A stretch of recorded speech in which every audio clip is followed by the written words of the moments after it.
could not be here or who learn about this in future and want to know more about the 2025 Summer Civic Leadership Intern Program for Kids Voting Durham. So this is an information session. We will be telling you about the internship. We're going to start by doing some team introductions. We have some former interns here with us. And they'll be here to give you a little bit of a firsthand perspective on what it is like to be a Kids Voting Civic Leadership Intern. We'll talk a little bit about what Kids Voting is, an overview of the actual internship program, and then some information on the actual big project that the interns work on over the summer, which is the Kids Voting Election Guide. And then we'll talk about the two different kinds of positions that are available. There's paid full-time in-office team lead positions, and there's just two of those. So that's a little bit of a competitive position, 2 to 3. And then the youth civic leaders position, which is a part-time hybrid. You can be in person or you can be in the office, or you can choose to do one or the other at any time. And it is not paid, but you can earn service hours, you get experience and name recognition on the guide. And then we're going to try to save quite a bit of time for your questions. So if there's anything that you want to know that we did not cover in all of that, you will have a chance to ask questions. And if we are just I'm gonna let Brandon and Amanda introduce themselves because I have somebody who's having trouble getting in. So I'm gonna send them the Zoom link again. So. Well, sorry. Go ahead. Hi, everyone. I'm Brandon. I apologize in advance. I am on my phone in a very echoey room, so I have no idea what I sound like. But I'm really happy to be here. So I've worked with KVD since, 2020. So it's been a while. I started my sophomore year of college. I am now out of college, still in education. And I was youth leader in 2022, and I am now on the board, so still participating in kids voting, which is awesome. Hey everyone, my name is Amanda, and I've worked with kids voting for maybe 2 years, 3 years maybe.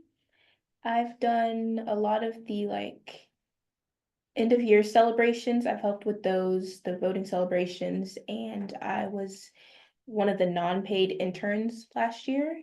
I've really enjoyed my time here, and I hope to continue working with them. And I'm Carolyn Kruger. I'm the program coordinator for Kids Voting Durham. I've worked here for 20 years now, which seems like a very long time. And gotten to work with a lot of great youth. And this program is perhaps my favorite time of year. And this year is one of my favorite elections that we're doing, and we'll talk more about that in a minute. We're supposed to be joined by Lily Groshans, but she got waylaid on her spring break by, I don't know, a beach or something, so she could not make it back in time.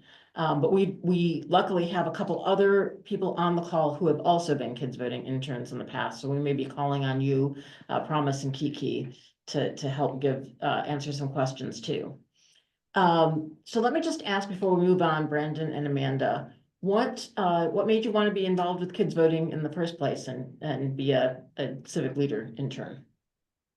I can start. I was always involved in some way in politics. I think I was very lucky because my mom just happened to be someone who was very politically inclined, and that's really important because it starts at home. So I was always super involved in political debates. It was like elementary school when I was talking about politics, and I remember, in fact, and when I was second grade, that was the first Obama McCain election.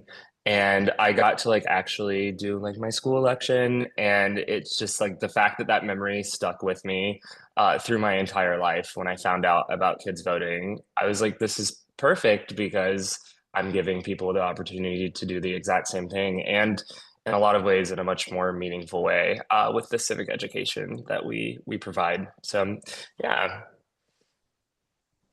Okay, so what attracted me to kids voting? Well, I'm gonna have to agree with what Brandon said. I grown up around people talking about politics my whole life. We've always watched the elections on the big screen TV at home. My parents have always like expressed their views, but they've also been respectful to allow me to develop my own views. So growing up like around this has made me want to learn more about it and just become more educated and be in a safe environment to learn. Excellent, okay. What is Kids Voting Durham? Kids Voting Durham is a nonpartisan program of the Durham County Cooperative Extension that helps youth under 18 understand and believe in the power they have as engaged civic participants and informed voters. We build civic skills, knowledge, and agency of youth, not just so you can be great citizens in the future or you can be good voters in the future, but because you're civic participants now, and our community needs you now as civic participants to be the best community that we can be. I think we talk about youth are our future, but we forget you are our now. A little bit about the organization that we're part of is Durham County Cooperative Extension. I don't know how many of you know what a cooperative extension is. They are in every county throughout North Carolina, and they provide research-based services and programming to the citizens of that county. There's a lot of traditional programming like 4-H and food and consumer sciences, and then some that is specific to your county. So Kids Voting is one that originated here in Durham. We have things like Welcome Baby that serves families with children 0 to 8. We have our food security coordinator and our refugee coordinator for the county here. Lots of great programs. If you don't know what a cooperative extension is, you should come visit sometimes. There's a lot that goes on here.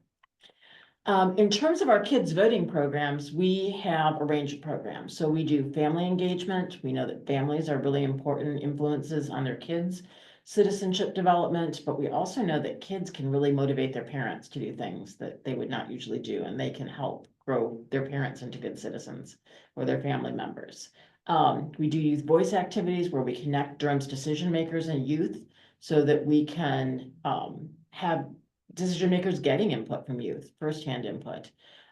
We develop learning support. So we try to do classroom and non-classroom activities, lessons, and other resources that not only build youth civic knowledge, but their civic skills and sense of agency as well. And then our big thing every year is we let kids same candidates and issues as adults in every election. So last year they voted on everything from our soil and water supervisor in the county to the president. This year they will vote for mayor and city council here in Durham, which we're very excited about. It's a great election because it is just that election and very local, but we'll talk more about that in a little bit. But those are our main programs. And then our values. So most importantly, we are nonpartisan. So we do not tell youth who to vote for. We don't take the side of any particular party or issue. We are completely nonpartisan. We are about empowering youth to make their own decisions and to find their own civic identity.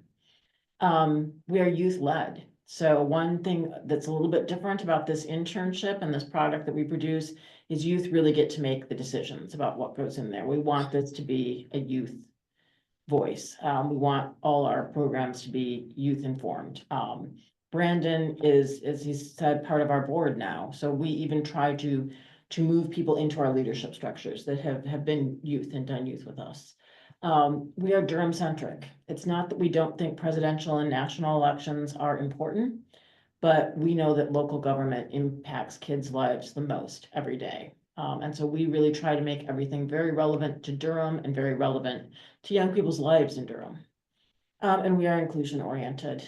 We know that we live in a plurality and that for people to develop their sense of civic identity and to feel empowered, they also need to feel included. So we try to be inclusive. Okay. So, and I'm going to stop talking soon and you'll get to hear from people who've actually been interns again soon, but I wanted to give you a quick overview of what does the Civic Leadership Intern Program look like. This summer we'll have 2 to 3 team leads and up to 25 to 30 youth civic leaders.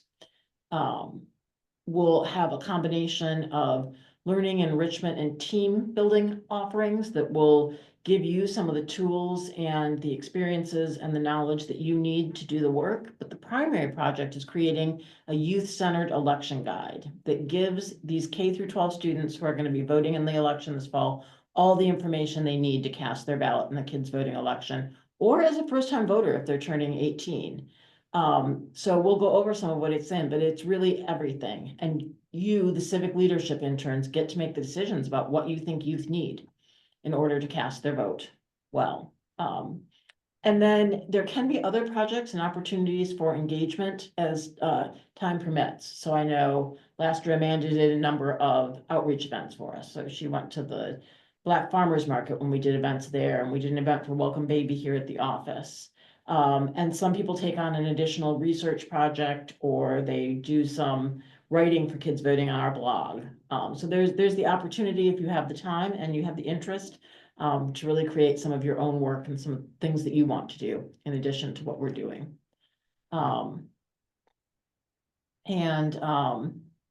Okay, sorry, I'm reading the chat.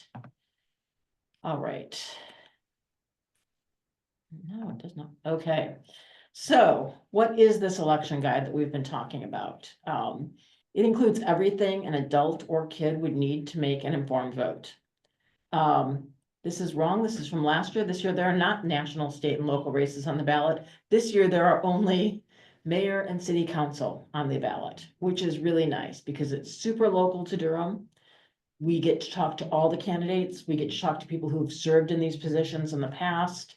And we really get to focus on these. We don't have to be spread all over in terms of who, in terms of trying to interview a ton of candidates and trying to explain what a bunch of offices do. As I said before, it's made by youth for youth. That is the tagline for this election guide, and it is the truth. It's made, we know it's most relevant to other youth if young people are making it.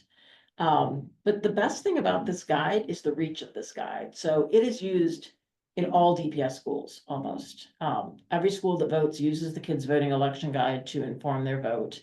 The young people who go to our libraries, kids voting is every library, use it to vote. But more importantly, as many adults use it as youth do. It just happens to be that you guys write the best election guide out there. And so our county commissioners use it to inform their vote. Every adult in this office uses it. The adults that see it at the libraries, there are adults now that will start bugging me starting in August. Is this guide ready yet? Because I want to know who to vote for. So you really create something that makes a difference in this election and makes a difference, particularly in an election, local elections. It's hard to find information on candidates and on issues because they're just not as well covered as the presidential election. So you really make a huge difference in creating this election guide. So all that said, I want to actually just take a look for a minute at the last couple of election guides, just so you can get a sense of what, at least the online version. And I'll talk a little bit about the different kinds of versions that we make. So this is the 2023 election guide, which was the last city election that we had, mayor and city council elections. And you can see there's a little navigation section up here. And if anybody has tech skills, we're always looking for a better way to present the election guide online. But here's the cover, and you can see all the credit to all the different people who worked on this. There's a message that the young people wrote to youth saying why they should even care about elections. A message to parents telling them why they should involve their kids in elections. Information on how kids can vote. Information for the first time voters. How can they vote? Why should they show up at the polls? I think you probably all know 18-year-olds turn out, 18 to 24-year-olds turn out less than any other age demographic. And so really, not because they don't care, but often because they just don't know how to research candidates, what some of the requirements are. And so this gives them a lot of, or they just don't feel confident. So a lot of this can give them encouragement and help them feel like they have enough information to go vote. Talks about city government and who are we actually electing and how does this branch of government work, but in ways that are really relevant to youth. So you'll see there's lots of infographics and pictures. We really emphasize creating a guide that is that responds to all sorts of different learning styles. So whether you're a visual learner or an audible learner, you can see this team decided they wanted to make a video about how does city government impact my daily life. So youth could see with another youth walking through the city, this is the ways that city government impacts your life. It's a great video. Talk about issues that are important in this election. And then there's always the candidate section. So here you can see they did a written questionnaire and you guys decide what goes into this questionnaire for every candidate. Why are you running for mayor? What are your top 3 priorities? Tell all these questions, what are 10 words that describe you? And then they also did video questions. So they got to interview each candidate, including people who were sitting elected officials already. And again, they decided what questions to ask them. So that is what the 2023 guide looked like. The 2024 guide, very similar, same kind of things, but youth really thought digital literacy had become more important. So they got to add a digital literacy section and talked about that. You can see, but again, some of the same things. And then there is a print version of this guide, and there's also an elementary version of this guide. So go back to sharing the slides. So you can see there's a few different versions and you get to decide. One year, there was a group that really wanted to do the guide on Instagram and have an entirely visual guide with visuals and videos. We haven't done that in the last couple of years, but that's something that we could do again. The web edition, again, you saw the format we had it in, but this is an opportunity for people to innovate. That's one of the things that you will do early on is decide sort of how do you want to create this guide and what do you want to be in it. It is a very quick, it's a process that we have to do very quickly because we only have these 7 weeks over the summer to create it. So you can see here sort of what it looked like, and this is the 2023 timeline that the lead interns came up with. We began the program, we did training on Real Colors, which is the team building training and one that helps you understand your own work style and other people's work style. We also did some neurodiversity training, some design training. I think we did some equity training in there. And then they immediately began developing the candidate questionnaire, deciding on issues and doing their issue drafts. They began the candidate interviews. But it goes quickly and there's a lot that happens in there. So I'm gonna now, I said I was gonna let other people talk, took me a while, but I'm gonna ask Brandon and Amanda to say, what was a memorable part of creating the election guide or any of the accompanying materials for you? Yeah, I think every time I think of I worked on a few election guides. Definitely the candidate interviews are always, I think those are kind of the highlight because you get to see the various ways that politicians will politic their way through answers. Um, you got a lot of good ones, but then you also got, I think we asked what their superpower would be, and a politician said like forming agreement. And I was like, that's not a superpower. Like, you are a human being. Please answer like a human being. Or like forming unity, I think was the response. Those are always really fun because you just get to sit down and talk like one on one with oftentimes someone who already holds office, which is always great.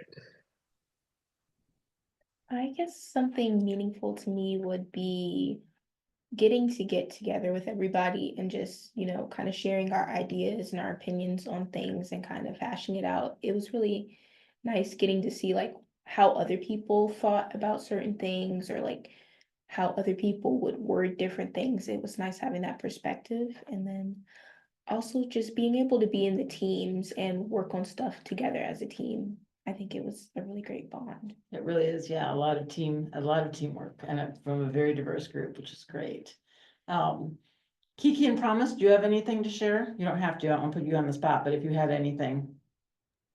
My favorite part of creating my election guide was like I was a part of the team that did the first time voting one section. So last year we went out to downtown Durham and like did like skits about a group of first time voters. So that was really fun to do. You did a great video. They did a great motivational video that pretended that they were first time voters having problems figuring out how to vote, and they or having problems being motivated to vote. And it was a great, it was fun filming it too. Okay, well, so we talked a little bit, in addition to creating the election guide, we have learning enrichment and team building as part of this program. So you do not need to come in with any particular skills or any particular knowledge. We will definitely make use of what you do bring to it, and everybody brings something. But you don't need to be an expert in city government. You don't need to be an expert in interviewing. You don't need to be an expert in anything. The real basis that we try to give the civic leadership interns when they come in is we do a personality inventory called Real Colors, which is really a great team building program that helps you understand a little bit about yourself and how you work and communicate in particular. We'll teach you how your teammates, different people on that team think and work and communicate. And more importantly, it will teach you how people in general, like the different ways that they think and communicate, so that when you are creating this educational piece, you can appeal to all these different kinds of ways of communicating. We also do some neurodiversity and universal design for learning training, so that we're creating materials that can be accessed by all and are engaging for all different kinds of learners and different kind of thinkers. We do some identity training so that you understand the identities that we bring to this, and that we're being inclusive of all the different identities that are part of the civic fabric that we're talking to. Graphic design and infographics. We'll have someone come in and talk to us about what makes a good infographic and how can we help design information in that way to communicate it. And then we'll have some about city government things. So we'll actually have I think the former mayor will come. We have a couple former mayors come, and some other people, and tell us, what does city government do, and we can ask questions. These people are adult allies to us, and often they will give us a workshop in a targeted area and then hold office hours. They are not, we don't consider them the experts, though they really are allies to you and what you want, and they give you the kind of information that you ask for. They don't try to impose their views or what they might want in something on here. So let me ask the youth leaders again, what did you learn from your kids' voting experience that you didn't necessarily expect to?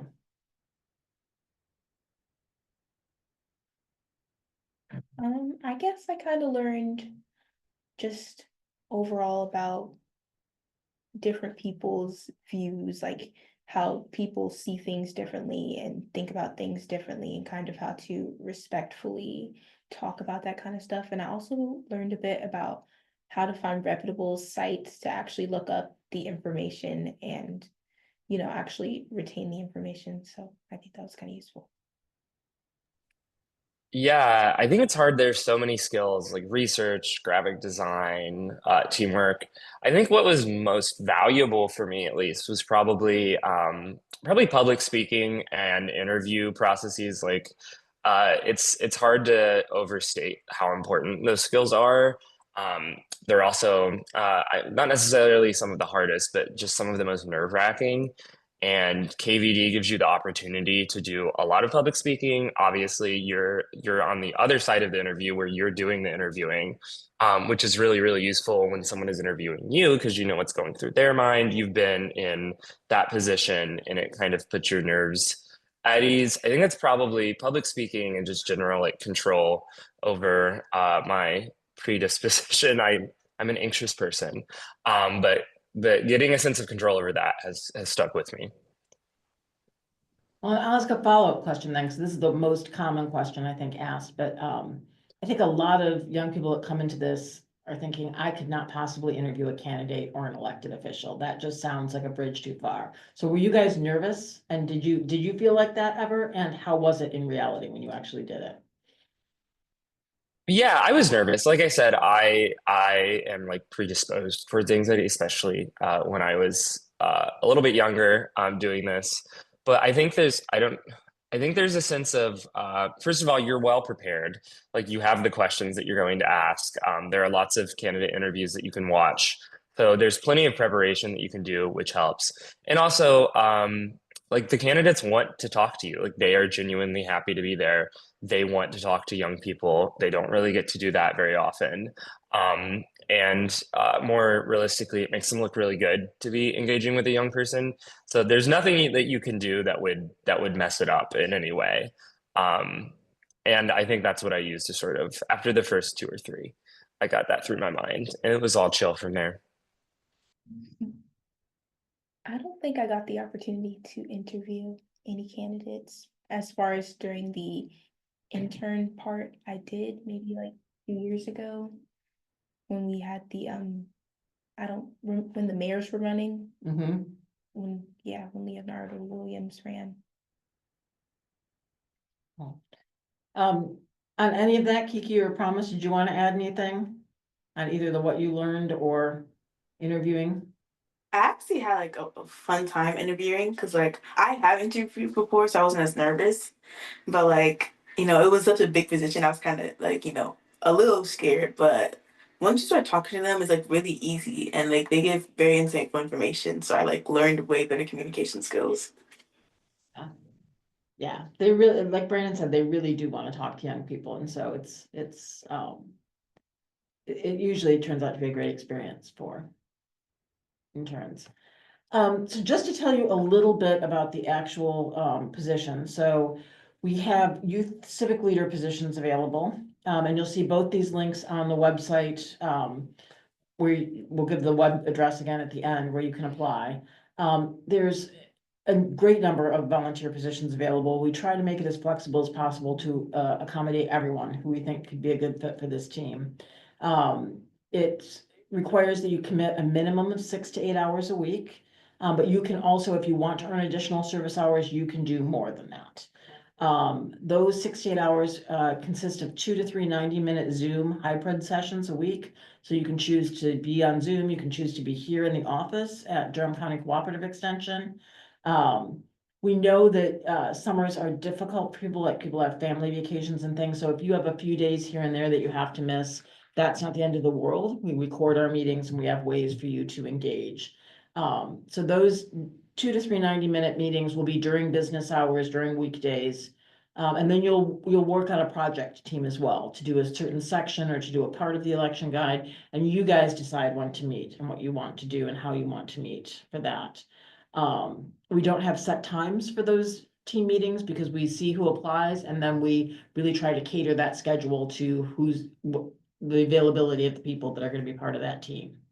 But you really get to contribute creatively and substantively to the election guide. You determine content, you create the candidate questionnaire, you interview candidates, and you develop interactive features. So there's last year they developed quizzes and different things that really made it engaging for youth to learn about these different things.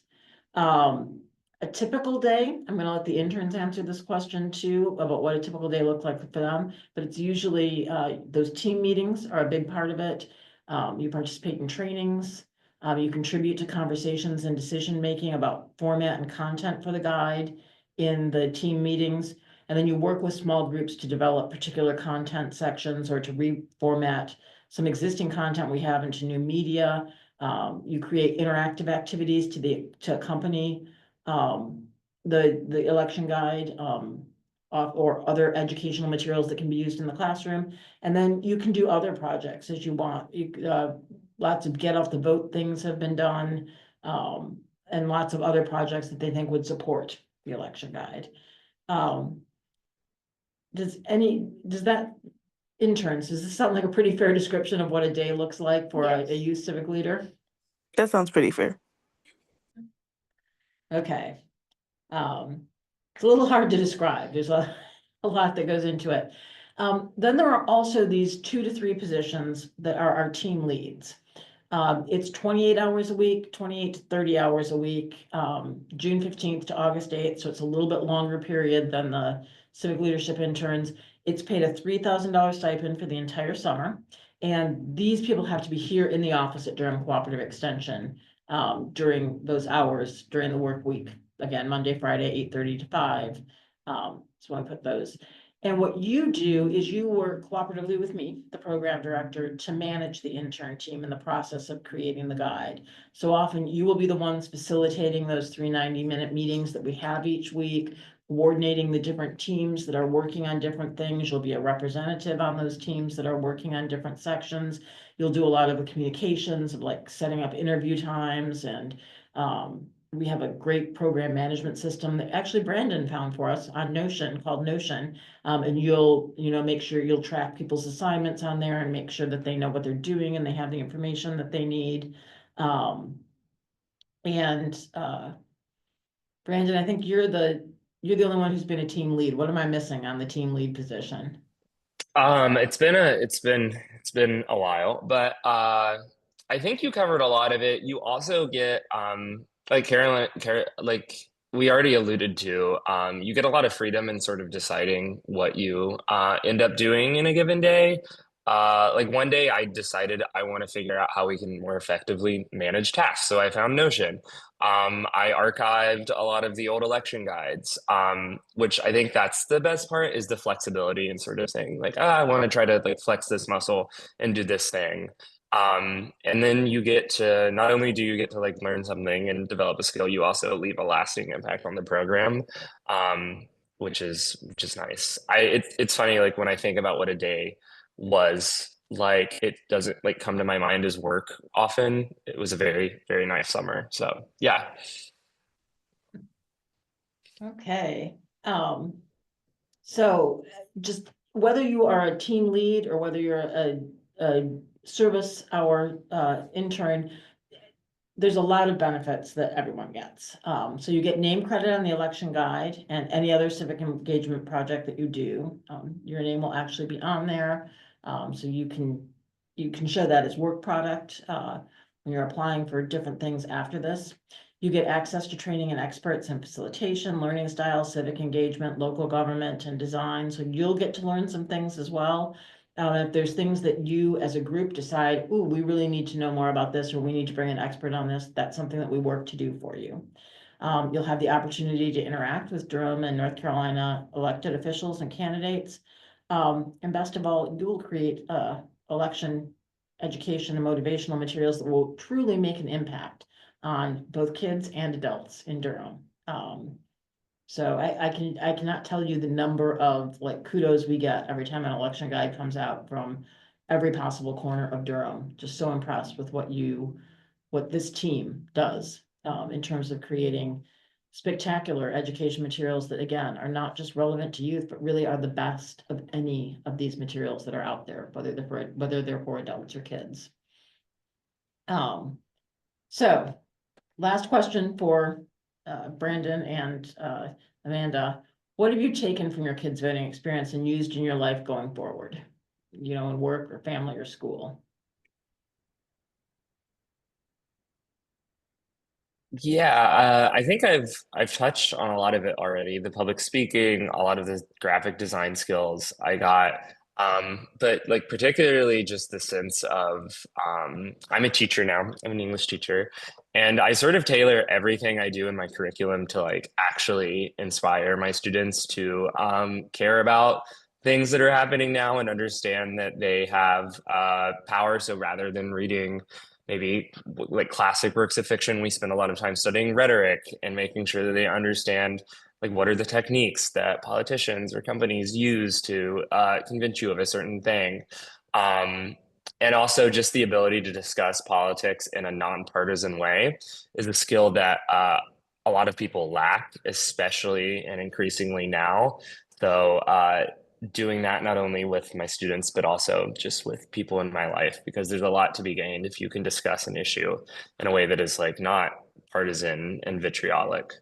Yeah. I would say I've taken that my voice and my opinion do matter, and that there are people out there that are willing to listen and respect them, because I don't know if anyone else has this problem, but like I've dealt with adults always telling me like, oh, well, you're a kid, so it doesn't really matter what you think or what you feel I'm about sure this. no other kid has ever experienced that. I hope not, but yeah, so being in kids voting has definitely helped me to just understand the importance and the impact of my voice. Excellent. Kiki and Promise, do you have anything you want to add to that? I'm sorry, I missed the last question. What was the question again? Just, is there any way that you've taken your experience with kids voting into other parts of your life?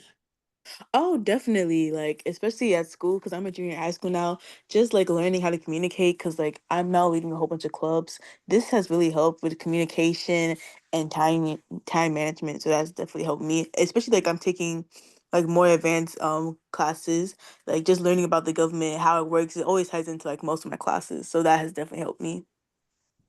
Cool. Okay, well now that is pretty much what we have for here. So I am now going to open up to the floor and ask if you all have any questions. And I'm going to stop sharing so that we can, oh, sorry, I'm going to try to stop sharing. My computer does not want to work with me. So that we can see each other, but you can type a question in the chat. You can just unmute and ask a question if you have one. It can be for me or it can be for any of the former interns that are here.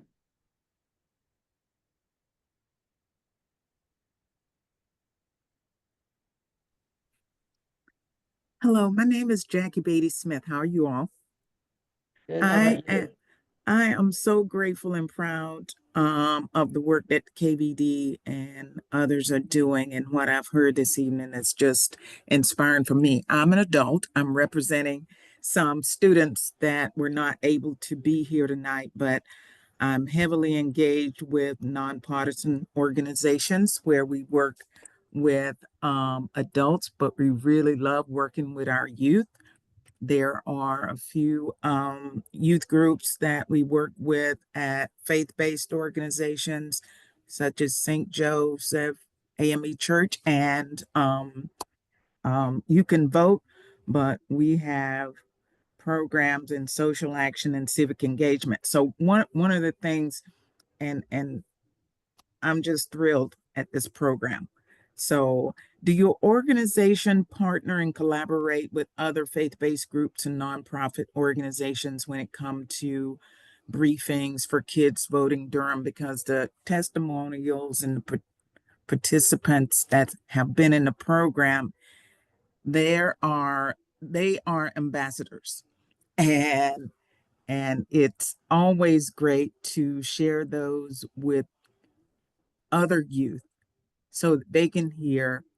And like the young lady said, youth matters, your opinion matter, and your voice.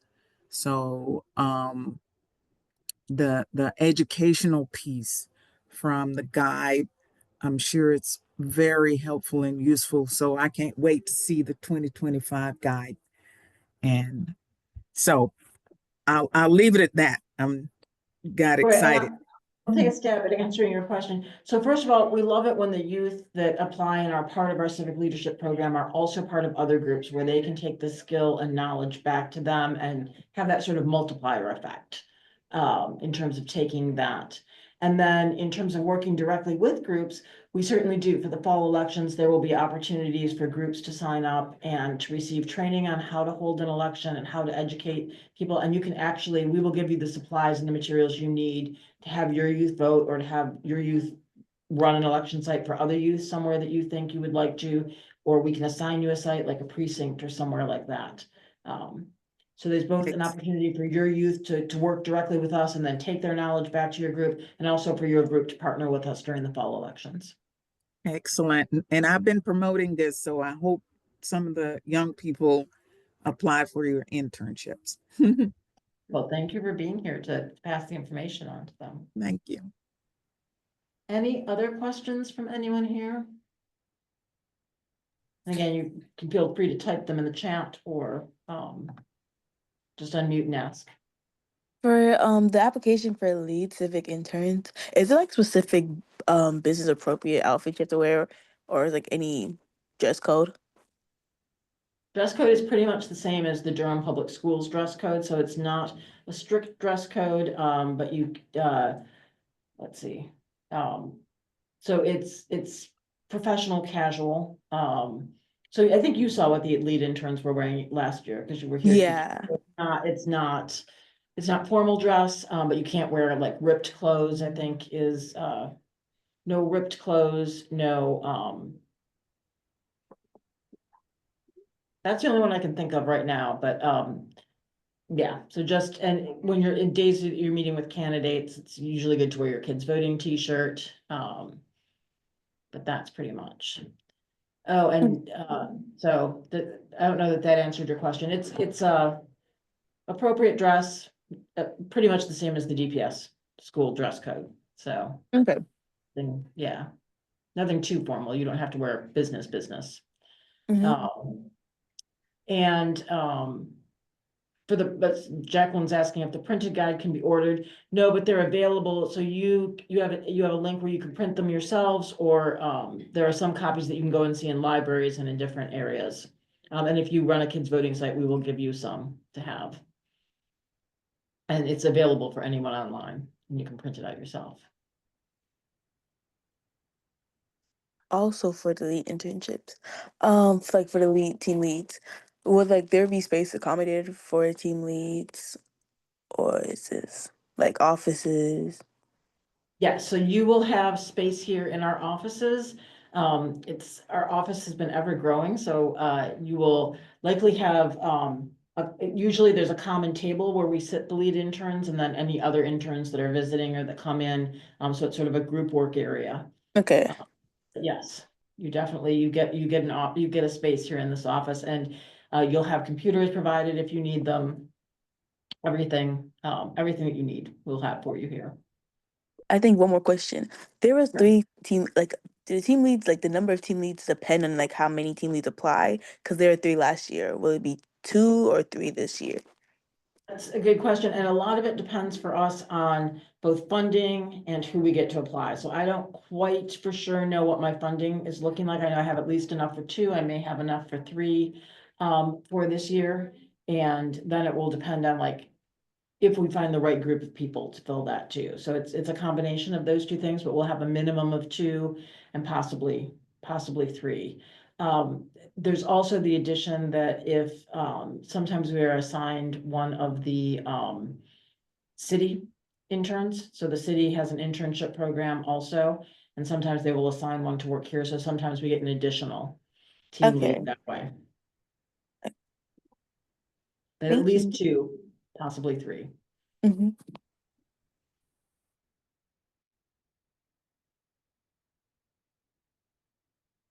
Well, if anyone else has a question, again, just feel free to unmute or type it in the chat. But if you don't have any more questions, I am going to type the link into the chat for the, where you can actually access the application and all of that. And you can, and I'm gonna then type my email into the chat.